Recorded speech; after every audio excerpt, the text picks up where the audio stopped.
Hello, my name is Melanie Campos, and I am going to talk about immune thrombocytopenic purpura in a patient with COVID-19.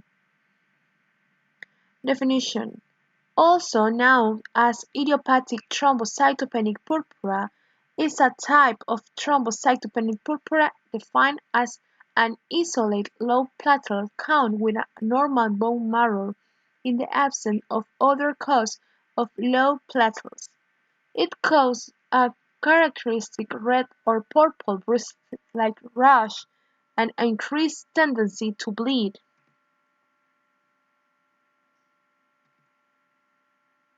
Immune thrombocytopenic purpura, or ITP, is an autoimmune condition in which the body produces antibodies against its own thrombocytes or platelets, which are destroyed, and this results in purpura, or small bleeding spots beneath the skin. Normally, when there's any kind of damage to the blood vessel, hemostasis occurs, which is the process that stops the bleeding and plugs the damaged vessel to limit the blood loss. And there are two steps: primary and secondary hemostasis. During primary hemostasis, platelets aggregate to form a plug at the site of the injured blood vessel. Platelet aggregation is mediated by surface proteins found on platelets, called GP2B3A receptors. While these platelets are aggregating, secondary hemostasis kicks in. Secondary hemostasis is also called coagulation because that's when clotting factors come into play, one after another, with the ultimate goal of cleaving fibrinogen into fibrin. Then, fibrin forms a protein mesh, kind of like a giant net, that covers the platelet plug and stabilizes it. Now, in ITP, the spleen produces certain IgG autoantibodies which bind to the platelet receptor GP2B3A and targets the platelet antibody complexes for destruction in the spleen. This leads to lowering of platelet counts in the blood, which makes it harder for bleeding to stop. Now, ITP can be acute or chronic. Acute ITP usually affects children a couple weeks after a viral infection and resolves spontaneously within 2 months. Chronic ITP usually affects females of reproductive age and persists more than 6 months. Chronic ITP can also be primary when it occurs without an underlying trigger, or secondary when it's triggered by another condition like hepatitis C, HIV, or lupus. Most of the time, ITP is asymptomatic. In some cases, it can cause purpura, which are red or purple spots on the skin, measuring 0.3 to 1 centimeter in diameter. In severe cases of ITP, when platelet levels get very low, there may be frequent mucosal bleeding, which most commonly presents as epistaxis, meaning nosebleeds. ITP is a diagnosis of exclusion, so there is no specific test that confirms the diagnosis. Interestingly, the CBC usually shows isolated thrombocytopenia with a normal hematocrit and leukocyte count.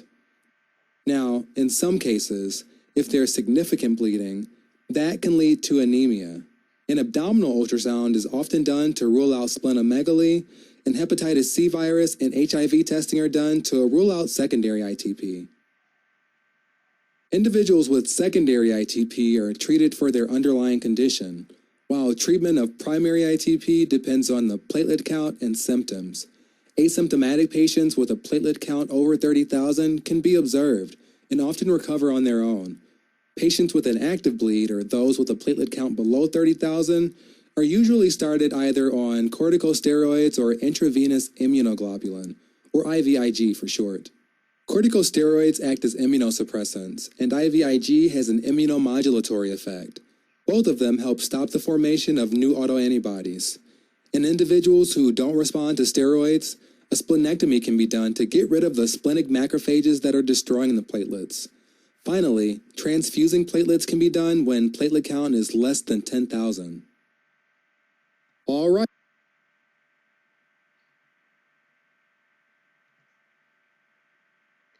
Applications in medicine.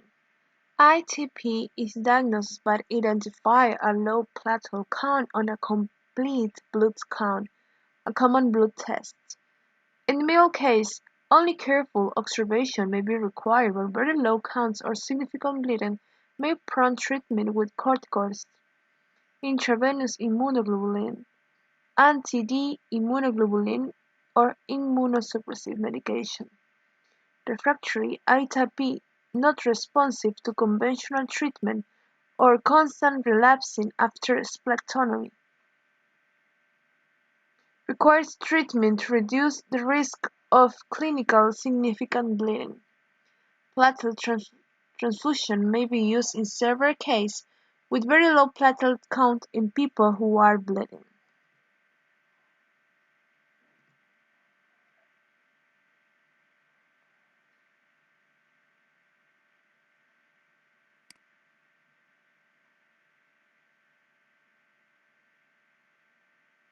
No, I don't think we know any of that at this point.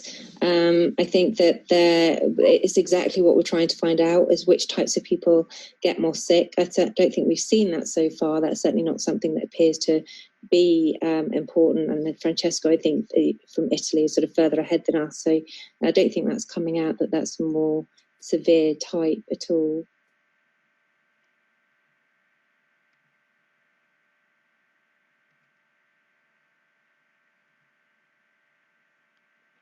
Pros and cons. It is uncommon for people with I-type P to present with severe bleeding, only 5% of affected people.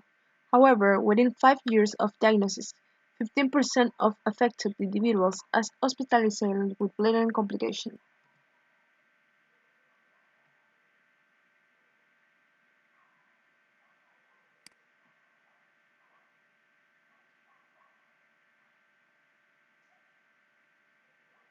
It's the same as any other virus. I think that was mentioned before. I think the important thing is that there does not appear to be a particular risk that COVID-19 is going to selectively make ITP worse.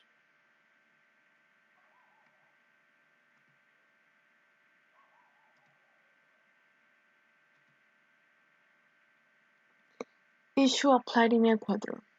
The highest incidence of chronicity is in adolescents.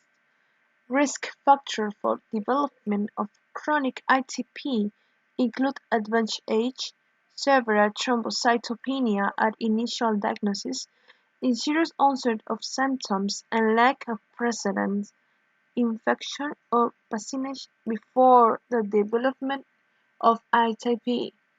Mortality attributed to thrombocytopenia is low, 1 to 4%, generally caused by severe bleeding and more importantly, by infection associated with immunosuppressant administered with therapeutic intent.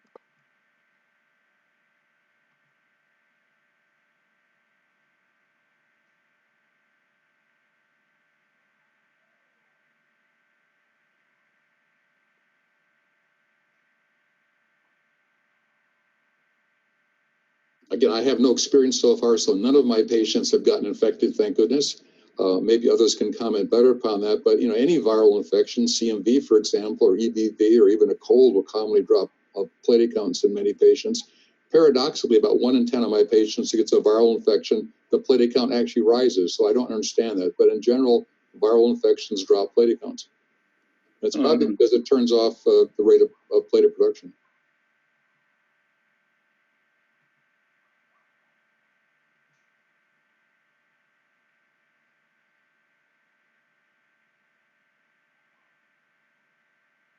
I think right now, I have many patients who live at platelet counts of 8, 15, 20,000 and are stable, have minimal bleeding or bruising, and many of those patients don't need to be treated. I also think that one shouldn't worry about high platelet counts, particularly if patients occasionally go to 400,000 and the rest of the time are at 120,000. So I think that one has to be very careful about what your target range is for a platelet count. As I said, many patients live a fine life and a stable life and a safe life with platelet counts of 15 to 20,000, and other patients' physicians go crazy when the platelet count goes to 405,000 for no clear reason.